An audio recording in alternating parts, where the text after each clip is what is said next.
একাত্তর নিয়ে পরাজিত আওয়ামী বামেরা উঠে দাঁড়াইতে চাইবে, এই দাঁড়াইতে চাওয়ার সাথে শক্তভাবে বিএনপি পাশে দাঁড়াইতেছে, এটাই সমস্যা। আওয়ামী লীগ তার ফ্যাসিস্ট শাসনের বৈধতা উৎপাদনের জন্য একাত্তরকে ব্যবহার করেছিল। বিএনপি মনে করতেছে তারা একাত্তরকে ব্যবহার কইরা তার প্রধান প্রতিপক্ষ জামাতকে ঘায়েল করে দিবে। কামডা গলে বিএনপি ভালো করতেছে। বিএনপিরা হারাইতে বাংলাদেশের জনগণের বেশি বেগ পাইতে হবে না। কারণটা এইটা না যে একাত্তর বিএনপি বিরোধী শক্তিকে বিব্রত করবে, কারণটা হইতেছে এই সফট পলিটিক্যাল অস্ত্রকে বিএনপি কিভাবে ইউজ করবে সেটা না জানা। এই সফট অস্ত্র ভালো মতো ইউজ করতে না জানলে নিজের হাতেই ফাইটা যেতে পারে। একাত্তর নিয়ে আমার কিঞ্চিত লেখাপড়া আছে, মানে মুক্তিযুদ্ধের বয়ানে ইসলাম লেখার সময় আমি একাত্তরের এমন কোনো প্রকাশিত দলিল নাই যেটা খুঁটায় খুঁটায় পড়ি নাই। তো এটা পড়ে যা বুঝেছি যে একাত্তরের ইতিহাস এত মিছা কথা দিয়ে ভর্তি, এত কন্ট্রাডিকশনে ভর্তি, এত বাটপাড়িতে ভর্তি যে এইটারে হুতায় দেওয়া পানি ভাতের কাজ। বদরুদ্দিন ওমরই কইছেন যে একাত্তরের ইতিহাস 90% মিছা কথা। এই ইতিহাস আর চেতনারে উড়ায় দেওয়া, জয় বাংলা কইরা দেওয়া বা হাতের কাজ। একাত্তরের নৌকায় বৈশা আওয়ামী লীগ যে কিনা একাত্তরের ফার্স্ট ডিভিশনের প্লেয়ার সেই ডুবিছে, আর একাত্তরের সেকেন্ড ডিভিশনের প্লেয়ার বিএনপি আরো ডুববি। এখন অনেকে কইতে পারে তাইলে আমরা একাত্তর নিয়ে করমুটা কি? এর কথা কমু না? অবশ্যই কমু, অনেক বেশি কমু। একাত্তরকে একটা বিগেস্ট হিস্টোরিক ইভেন্ট হিসাবে আমাদের লেন্সে পাঠ করা লাগবে, আমাদের নিজেদের চোখে দেখা লাগবে, ইন্ডিয়ার চোখে না, আওয়ামী লীগের চোখে না, বাটপাড়ি আর মিথ্যাচারের লেন্সে না। তাহলে সেটা কেমন হবে? কোন লেন্সে? আমাদের নিজেদের লেন্সে, আমাদের নিজেদের চোখে। আমাদের নিজেদের চোখে দেখাটাই সারা দুনিয়া নেবে, বাংলাদেশের বেশিরভাগ মানুষ নেবে। আপনারা দেখেছেন 1971 নিয়ে, 6 দফা নিয়ে, ভাষা আন্দোলন নিয়ে আমি মেলা বাংকার ব্লাস্টার এপিসোড করেছি, আমাদের গেলাইছে অনেক, কিন্তু পাল্টা আর্গুমেন্ট কিন্তু কেউ তুলতে পারে নাই। আজকেও আমি এমন একটা জায়গা নিয়ে আলাপ করব সংক্ষেপে, এই আলাপটা পরে আরো বিস্তারিত করা যেতে পারে, কিন্তু দেখবেন যে এইভাবে আগে ভাবা হয় নাই। শুরুতে একটা এক্সাম্পল দেখায়নি। কেন বিএনপি একাত্তর নিয়ে কোনো বয়ান তৈরি করতে পারবে না? হাতে নাতে দেখাই দেবো, দেখাবো, আসেন দেখাই। বিএনপি একটা ভিডিও বানাইছে তার নির্বাচনী ক্যাম্পেইনের জন্য, প্রচুর আবেগ নিয়ে বানানো। থিম হইতেছে মুক্তিযুদ্ধ আর 2024-এ দুই জেনারেশনের দুই আহত যোদ্ধা কিভাবে দেশের জন্য কাজ করবে বা করতেছে। এইটা সাহেব দেখান, ওই অংশটা দেখান। কিভাবে হলো?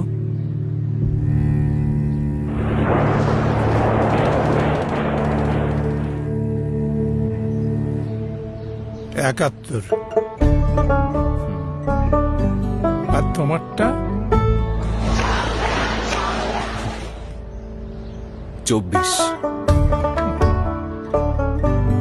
চলো উঠি, অনেক কাজ পড়ে আছে। হ্যাঁ, আমার অনেক কাজ আছে। মানে হইতেছে 1971-এর ক্ষত হাতে আর 2024-এর ক্ষত পায়, তাই তো? আপনারা হাত হারানো মুক্তিযোদ্ধা দেখেছেন জীবনে? কদাচিৎ দেখতে পারেন, আমি দেখি নাই। যা দেখেছি সবই পা হারানো যুদ্ধাহত মুক্তিযোদ্ধা। সেলিব্রেটেড কর্নেল তাহের, উনি ছিলেন পা হারানো। মুক্তিযোদ্ধা পুনর্বাসন কেন্দ্র শ্যামলীতে যেটা ছিল, এখনো আছে, সেইখানে থাকতেন যুদ্ধাহত মুক্তিযোদ্ধারা। সকালবেলা ওনাদের হুইল চেয়ার নিয়ে বাইর হইতেন, শহীদ মিনারে আসতেন, স্মৃতিসৌধে যাইতেন, সবাই পা হারানো। এইটা সাহেব যুদ্ধাহত মুক্তিযোদ্ধা লিখে সার্চ দেন না গুগলে, দেখেন সবাই হুইল চেয়ারে। এইটা যুদ্ধের স্বাভাবিক ক্যাজুয়ালিটি। যুদ্ধে পা হারায় বেশি যুদ্ধাহতরা। তার মানে এরা মুক্তিযুদ্ধ বলে বলে চিৎকার করবে, কিন্তু রিয়েল মুক্তিযুদ্ধ জিনিসটা নিয়ে গভীর বোঝাপড়া নাই, দরকারও নাই। কারণ ভোটের জেতার জন্য তো এটার কথা কইতেছে, জামাতকে হারানোর জন্য এই কথা কইতেছে। মাথার মধ্যে এটা নাই কি বলে জামাতের শক্ত রাজনৈতিক বিরোধিতা করা যায়। ভোটের জন্য কিন্তু আসলে রাজনৈতিক বিরোধিতারও দরকার নাই। আপনারা হাদির ক্যাম্পেইন দেখছেন না? হার্ডকোর পলিটিক্স নিয়ে ক্যাম্পেইন করছে। এরা টাকা দিয়ে নমিনেশন কেনে, টাকা ছড়া ইলেকশনে যেতে, তারপরে 5 বছর ধরে লুটপাট করে। তার জন্য দরকার কুইক ফিক্স, সহজে করা যায় এমন রাজনৈতিক খাবার, ইনস্ট্যান্ট নুডলের মতো। তাই বিএনপির বুদ্ধিজীবীরা হাজির করছে মুক্তিযুদ্ধ, এই দিয়া জামাতরে ঘায়েল করবে। আওয়ামী লীগ 71 দিয়া ফ্যাসিবাদের বৈধতা উৎপাদন করছে, বিএনপি 71 দিয়া জামাতকে মারতে চায়। দুই পক্ষই 71-কে একটা পলিটিক্যাল ইনস্ট্রুমেন্ট বানাইছে ভোটে জেতার জন্য, তার রাজনৈতিক লক্ষ্য হাসিল করার জন্য। আর বিএনপি বলে একটা দল ধর্ম নিয়ে রাজনীতি করে, আর তোরা যে মুক্তিযুদ্ধ নিয়ে রাজনীতি করতেছিস, তা আবার ভোটে জেতার জন্য। 2024-কে দাঁড় করাবে 1971-এর লিগ্যাসি বা উত্তরাধিকারের উপরে। 1971-এর লিগ্যাসির উপরে 2024 দাঁড়ায় নাই। 1971-এ যারা সিপাহী সালার, তারা জিয়াউর রহমানকে রাজাকার বলতো। 1971-এর খেতাব কাইরে নিছে জিয়াউর রহমানের। আর সবাই ফ্যাসিবাদের সফট আর হার্ড পাওয়ার ছিল। 1971-এর নামে আমাদের উপরে ফ্যাসিবাদ চাপায় দেওয়া হয়েছে। 2024-এ দেখেছেন কেউ এসে বলছে আমি মুক্তিযোদ্ধা, আমি হাসিনার এই শাসনের বিরুদ্ধে লড়াই করেছি, বলছে? বলে নাই। এই বিপ্লবের স্ফুলিঙ্গই তৈরি হয়েছিল মুক্তিযোদ্ধার সন্তানেরা চাকরি পাবে না তো রাজাকারের বাচ্চারা চাকরি পাবে, এই কথায়। 2024-এর বর্ষা বিপ্লবকে এই যে আনিস আলমগীর নারকীয় সন্ত্রাস বলছে, সেও নিজেকে মুক্তিযোদ্ধার সন্তান দাবি করত। যাই হোক, 1971 কোন বয়ান আমরা তৈরি করব, আজ এইখানে আলাপের একটা অংশ থাকবে। কিভাবে আমরা আওয়ামী আর ইন্ডিয়ান বয়ান উতরায় যেতে পারবো, তার বাইরে 1971 নিয়ে আমাদের নিজেদের বয়ান তৈরি করতে পারবো। আসেন সেটা একটু বুঝে দেখি। 1971 একটা ঐতিহাসিক বাস্তবতা। 1971-কে অস্বীকার করা সম্ভব না, কেউ করেও না। বলার চেষ্টা করে, যদি কেউ বলে সূর্য নাই, তাহলে তো সূর্য আকাশ থেকে হাওয়া হয়ে যায় না, তাই না? এটা ঘটনা ঘটছে। 1971-এ কি হয়েছিল? 1971-এ পূর্ব পাকিস্তানের স্বায়ত্তশাসনের আন্দোলন স্বাধীনতার আন্দোলনের রূপ নেয়। কিন্তু এটাও সত্য, পাকিস্তান ভাঙার জন্য মুজিব নিজে ভারতের সাথে ষড়যন্ত্র করছে। আগরতলা ষড়যন্ত্র করেনি? আগরতলা ষড়যন্ত্র মামলা হয়েছে না? পাকিস্তান যেন ব্যর্থ রাষ্ট্র হয়, সেই জন্যে মুজিব চেষ্টা করছে ভারতের সাহায্য নিয়ে। ভারত সবসময় সাহায্য করে গেছে। পাকিস্তান হইল কমিউনিস্টরা কু করার চেষ্টা করলো, উত্থান ঘটলো আইয়ুব খানের। এই কুয়ের পেছনে ছিল সেই আদি অকৃত্রিম অখণ্ড ভারতের পূজারী বামেরা। ওই কুনা হইলে পাকিস্তানে আর্মি এইভাবে এতদিন সামরিক শাসন চালাইতে পারে না। তবে পাকিস্তানকে ধোয়া তুলসী পাতা তা তো ছিল না। পাকিস্তান কেন সৃষ্টি হইল? পাকিস্তান সৃষ্টি হইল ভারতের সংখ্যালঘুদের জন্যই তো। মুসলমান আর হিন্দু দলিত দুই সম্প্রদায় মিলে পাকিস্তান আন্দোলন করলো। পাকিস্তান মানে কিন্তু পাক বা পবিত্র স্থান না। পাকিস্তান হচ্ছে একটা সংক্ষিপ্ত নাম, এটা ভূখণ্ডের। কোন কোন ভূখণ্ড? পাঞ্জাবের পি, আফগানিয়া যেটা আজকে খাইবার পাখতুনওয়ালা, ওটার আগে নাম ছিল আফগানিয়া, সেটার এ, কাশ্মীরের কে, সিন্ধের এস, আর বেলুচিস্তানের TAN, এই সব মিলে হইতেছে পাকিস্তান। তার মানে উত্তর পশ্চিম ভারতের কয়েকটা অঞ্চল জুড়ে একটা রাষ্ট্র। খেয়াল করেন, এখানে বাংলা নাই, পূর্ব বাংলা নাই। পাকিস্তান আন্দোলনের সূচনা ঢাকায়, মুসলিম লীগের জন্ম ঢাকায়। তারা আন্দোলন করতেছে যেই রাষ্ট্রের জন্য, সেই রাষ্ট্র কল্পনায় বাংলাই নাই। তাহলে ওই রাষ্ট্রে পূর্ব বাংলা টিকে না তো, মনোজগতেই তো নাই। ভাষার জন্য কিভাবে রাজনীতি পরিবর্তিত হয় বুঝছেন তো? ভাষার মধ্যে রাজনীতি কিভাবে লুকায় থাকে। পূর্ব বাংলা ঢুকছিল সংখ্যার জোরে, কিন্তু রাষ্ট্রের কল্পনায় ঢুকেনি তো। এইখানে ইতিহাসের লেন্স বদলাইতে হবে। আমরা সাধারণত ভাবি পাকিস্তান ভাগলো 1971-এ, আসল সত্যটা হইলো পাকিস্তান ভেঙ্গেই বানানো হয়েছিল। এটা রাষ্ট্রের নামই যখন একটা অংশকে বাদ দিয়া এটাকে চিন্তা করা হয়, কল্পনা করা হয়, তখন সেই অংশকে পরে শাসন করতে হয় বন্দুক দিয়া, ভোট বাতিল কইরা, সংখ্যাগরিষ্ঠতাকে ভয় পাইয়া, ট্রিগার চাইপা। আর ইন্ডিয়ার উস্কানি তো ছিলই। পাকিস্তানের এলিটটা এতই বেকুব ছিল যে কোনোভাবেই পূর্ব পাকিস্তানকে পলিটিক্যালি কিভাবে ওন করতে হবে সেটা বুঝতে পারেনি। মুসলিম লীগকে টেকাইতে পারে নাই। পাকিস্তান রাষ্ট্রকে যে টিকায় রাখবে পলিটিক্যাল ইনস্টিটিউট, তারই টুকরা করলো। সোহরাওয়ার্দীর তার অনুসারীদের মুসলিম লীগ থেকে বের করে দিল, জন্ম নিল আওয়ামী মুসলিম লীগ। আর সোহরাওয়ার্দী যে বাংলাই বলতে পারতো না, তার শিষ্যরা রাষ্ট্রভাষা আন্দোলন শুরু করলো বাংলা ভাষার জন্য। কি তামাশা! দলিত হিন্দু নেতা যোগেন মন্ডলকে রাতের আধারে পাকিস্তান ছাড়তে হলো। একটার পর একটা ভুল করতে করতে করতে করতে শেষ পর্যন্ত বাংলাদেশ রাষ্ট্রের জন্ম অবশ্যম্ভাবী করে তুলল। পাকিস্তান নিজেই করলো। পাকিস্তানকে তার হিস্টোরিক মিস্টেক গুলো অ্যাকনলেজ করতে হবে, তো এটা স্বীকার করতে হবে। শুধু ইন্ডিয়ার দোষ দিলে তো হবে না। ইন্ডিয়ার ষড়যন্ত্র কেন সফল হইতে পারলো সেটার হদিস নিতে হবে। মুশকিল হইতেছে নিজের পাদের গন্ধ কেউ নিজের টের পায় না। সেজন্যই এনগেজ হইতে হয় ভিন্ন মতের সাথে।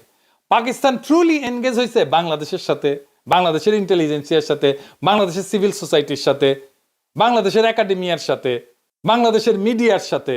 হয়নি, এখনো হয় না। ইন্টেলেকচুয়ালি এনগেজ হয়নি। হইলে ইন্ডিয়ার এই বারবারন্ত অনেক এফিসিয়েন্টলি ঠেকাইতে পারতাম আমরা বাংলাদেশে। এখন 71-এর সবচেয়ে বড় ট্র্যাজেডি কি, এটা আমাদের বুঝতে হবে। 71-এর সবচেয়ে বড় ট্র্যাজেডি গণহত্যা, জেনোসাইড। ক্লাস বুক রেফারেন্সের জেনোসাইড। এই জেনোসাইডের দুইটা বড় পার্ট, একটা বাঙালি জেনোসাইড আর একটা বিহারি জেনোসাইড। বিহারি জেনোসাইড একেবারে মুছে দেওয়া হয়েছে, বিহারিদেরকে বাঙালিরা মারছে। আমরা বাঙালি জেনোসাইড বলি, কিন্তু দেখেন 1971-এর সবচেয়ে বড় দখল গেছে হিন্দু সম্প্রদায়ের উপরে, বাঙালি হিন্দুর উপরে। এটা শুধু একটা জাতির উপরে আক্রমণ না, একটা জাতির নির্দিষ্ট ধর্ম সম্প্রদায়ের উপরে আক্রমণ। এই ক্ষতটা হিন্দু সম্প্রদায়ের মধ্যে গভীর। আমার ফুলকুমারিতে পড়ছেন যে আমার বগুড়ার বাড়ি দখল করে নিয়েছিল আমাদেরই এক প্রতিবেশী। এখনো তারা আমাদের প্রতিবেশী, এখনো। এই যে এক্সট্রিমলি কমপ্লেক্স জটিল সিচুয়েশন, এটার তো প্রপার রিকনসিলিয়েশন হয়নি। তো আমার সেই প্রতিবেশী, উনি তো কোনোদিন এসে আমাদের পরিবারের কাছে মাপ চান নাই যে কাজটা ভুলেছে, মাফ করে দেন। এখন পিনাকি দাবরানি দিলে ওই ভারিচারা হয়ে পালাইবে, সেটা অন্য কথা। কিন্তু বাংলাদেশের সব হিন্দু তো পিনাকি না, সে তো ভয়ে থাকে আমার বাড়ি না আবার দখল করে ফেলে। এইটাকে অ্যাড্রেস করতে হবে, জেনোসাইডের একটা ফয়সালা করতে হবে। আমি দুইটা কাজ খুব চেষ্টা করেছি এই সরকারকে দিয়ে, প্রফেসর ইউনূসের সরকারকে দিয়ে। ১/৭১ নিহতদের পুরো নাম তালিকা করা প্রজেক্ট, এক প্রফেসর কাজ করতেছেন এইখান থেকে ওইখান থেকে নানা ফান্ড টান নিয়ে, সামান্য একটা ফান্ডের জন্য উনি ফিল্ড ওয়ার্ক করতে পারতেছেন না, শেষ করতে পারতেছেন না। আমি হয়রান হয়ে গেলাম একটা ফান্ড ম্যানেজ করে দিতে। আমাদেরই সব ভাই ব্রাদার সরকারে আছে, তারাও করে দিলেন না। এটা আর কি বলবো, আর এখন বলতে গেলে তো ওনাদের সাথে রাগারাগি ঝগড়াঝাটি করতে হয়। এই কষ্টটা পড়ে যেতে পারতো প্রফেসর ইউনূসের সরকার, আমি ওনার জন্য ক্রাউড ফান্ডের ব্যবস্থা করতে পারতাম, কিন্তু আমি ওনারা এক্সপোজ করলে ওনার বিপদ হবে, ওনারা খাইয়া দেবে ইন্ডিয়া বা আওয়ামী লীগ। আর এটা কাজ হইতেছে বিহারিদের ক্যাম্পগুলো বন্ধ করে তাদের মেইন স্ট্রিমে নিয়ে আসা। এটা লজ্জার যে তারা এখনো একটা ক্যাম্পের মধ্যে, ঘেটোর মধ্যে আছে। আব্দুল নূর তুষারেরা গণহত্যার জন্য পাকিস্তানে 3বার ক্ষমা চাইলো, আবার চাইতে বলে ক্ষমা। আব্দুল নূর তুষারেরা বিহারি গণহত্যার জন্য ক্ষমা চাইতে প্রস্তুত আছে? নাই। তাইলে ইতিহাসের রিকনসিলিয়েশন হবে কিভাবে? যখন বিহারি গণহত্যার কথা আসবে তখন দেখবেন গা মুচড়া মুচড়ি করিচ্ছে। আর ফাইনালি জামাতের 1971 স্বাধীনতা যুদ্ধের ভূমিকা, এটা নিয়ে ফাইনাল আলাপ। জামাতের বিরুদ্ধে অভিযোগ যেটা আওয়ামী লীগ করে, সে একই অভিযোগ করে বিএনপি। আওয়ামী লীগ অভিযোগ করে জামাত নেতারা 1971 পাকিস্তানি বাহিনীর গণহত্যার সহযোগী ছিল, এই গণহত্যার জন্য জামাতই দায়ী। সেই কল্পিত অভিযোগে ফাঁসি দিছে তাদের নেতাদেরকে। সেই একই অভিযোগ করে আজকের দিনে বিএনপি।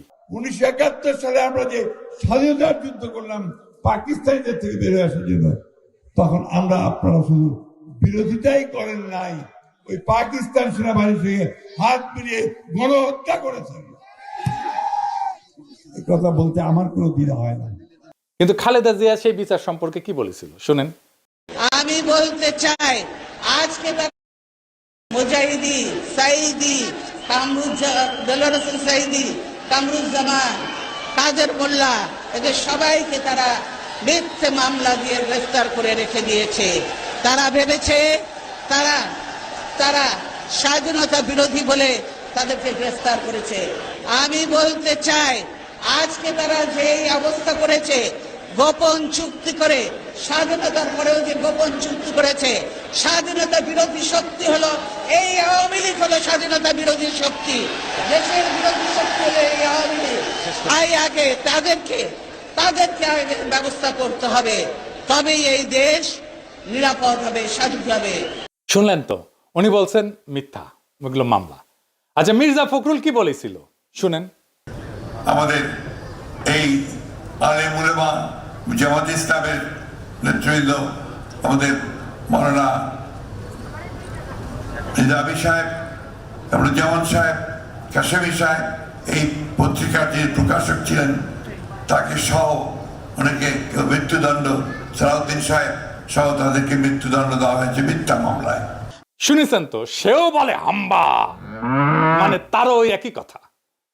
আমাদের সময় একটা বিজ্ঞাপন ছিল এইরকম, গরুকে জিজ্ঞেস করে তোমার কি কথা, সে গরু এখন চিৎকার দেয় হাম্বা, বলে ওরও সেই একই কথা।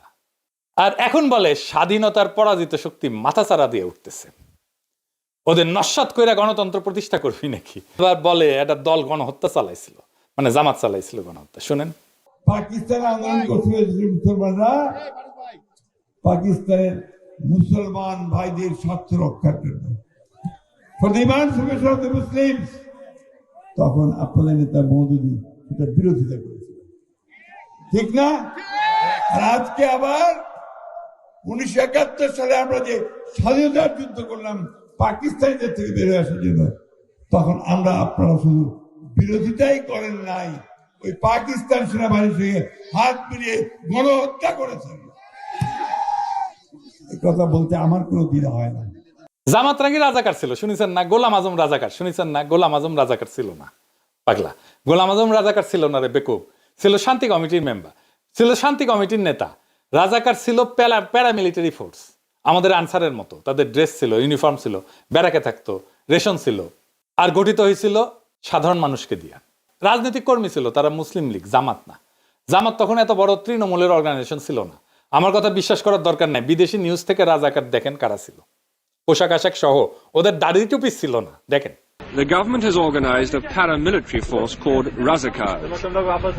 The Razakars' main duties are roadblocks, often carried out with a great show of force, and sentry duties around the main government installations.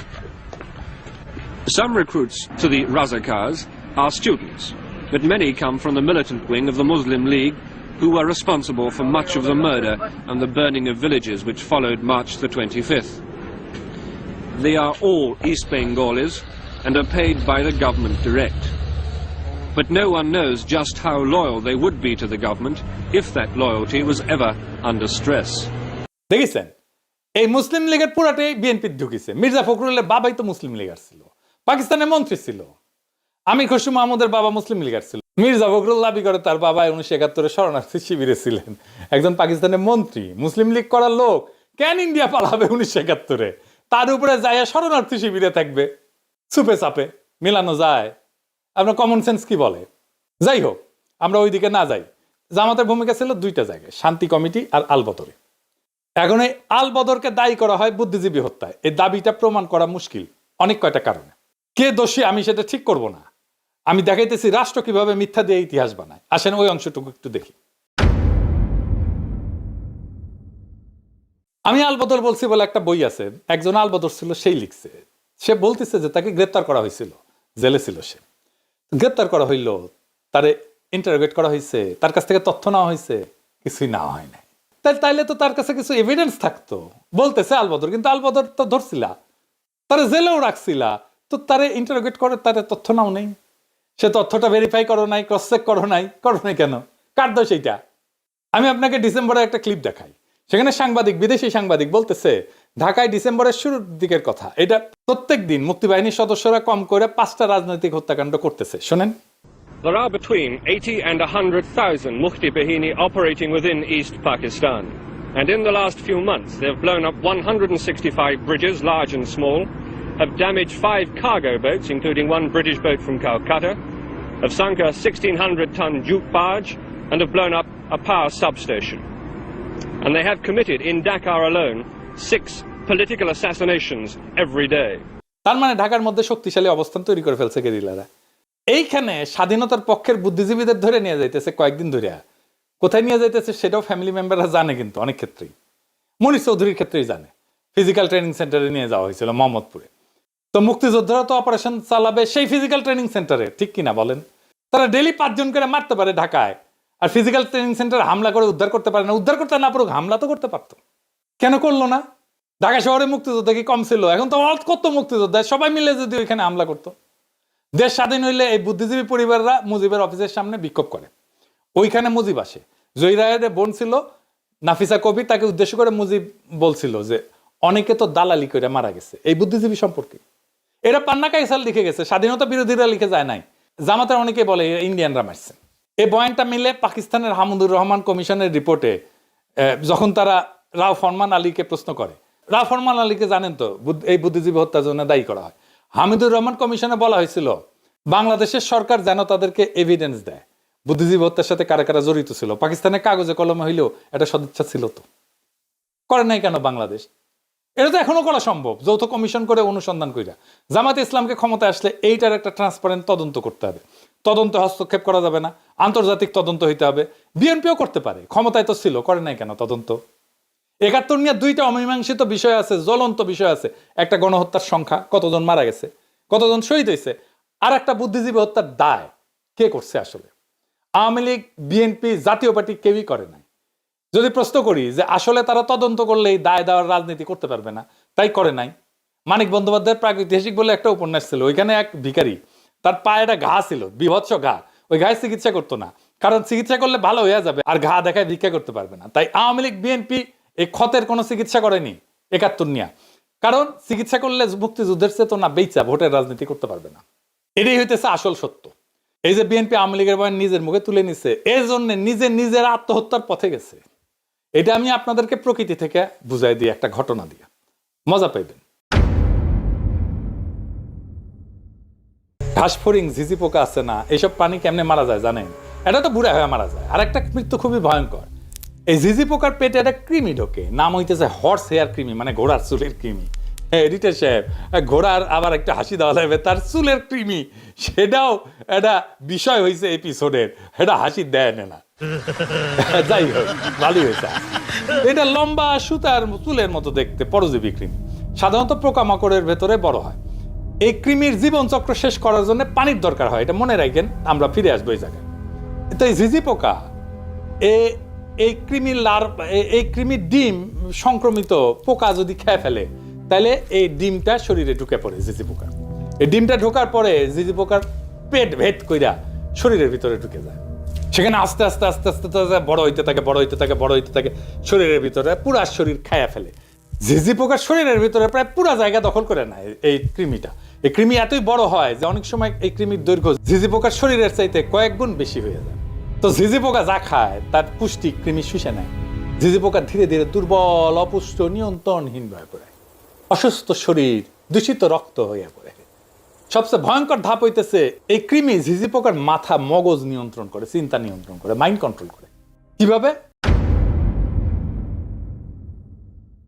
এই কৃমি ঝিঝি পোকার স্নায়ুতন্ত্রে একটা রাসায়নিক সংকেত দেয়, এটাকে বলে, ডাক্তারি ভাষায় বলে নিউরোঅ্যাক্টিভ কম্পাউন্ড। ফলে ঝিঝি পোকার স্বাভাবিক ভয়ের প্রতিক্রিয়া নষ্ট হয়ে, ঝিঝি পোকা পানিকে ভয় পায়, কিন্তু তখন পানির দিকে আকৃষ্ট হয়ে যায়। স্বাভাবিকভাবে পানি এলায় চলে, কিন্তু ওইটার জন্য সে পানির দিকে যাইতে থাকে, ঝাঁপ দেওয়ার জন্য। তারপরে পানিতে ঝাঁপ দেয়, ঝিঝি পোকা ঝাঁপ দিয়ে মারা যায়। তখন ওই কৃমি ঝিঝি পোকার পাছা ফুইরা বের হয়ে আসে, ঝিঝি পোকা মারা যায়, আর কৃমি তার নতুন আশ্রয়ের খোঁজে যায়।